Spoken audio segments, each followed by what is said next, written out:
అందరికీ నమస్కారం అండి.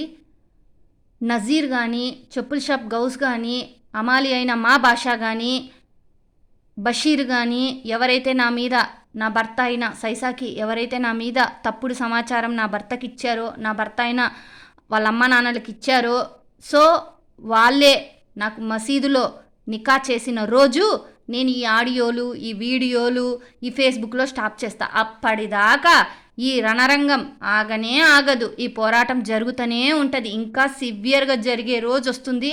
ఆ రోజు ఎప్పుడు పడుతుంది. నేను చెప్పను. సడన్గా చేసి చూపిస్తాను. భయంకరంగా ఉంటుంది ఆ ఉప్పెన.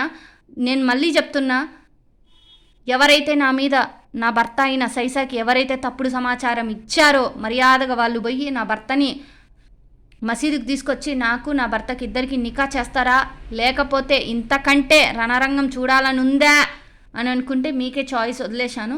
సో నేనేం తప్పు చేసినానో నా భర్త నాకు చూపియాలి. నాకు మసీదులో నా భర్త నాకు చూపియాలి నేనేం తప్పు చేసినాను, నేనేం చేసినాను. దేవుని దృష్టిలో మా పెళ్ళి అయిపోయింది. ఇప్పుడు మీ జనాల దృష్టిలో మాత్రం కావాలి. సో మసీదులో ఆయన నన్ను నికా చేసుకోవాలి. నేను నా అమ్మ నాన్న ఇంట్లో ఉంటాను. ఆయన ఇష్టం. ఆయన ఏ ఇంట్లోనైనా ఉండనియండి. నేను అడగను. ఆయనని క్వశ్చన్ మార్క్ కూడా నేను ఏ రోజు చెయ్యను. నువ్వు ఈడున్నావు ఎందుకున్నావు, ఆడెందుకున్నావు నేను అడగను ఆయనని. నేను నా అమ్మ నాన్న ఇంట్లో ఉంటాను. ఆయన ఇష్టం. ఆయన ఆడన్నా ఉండనియండి.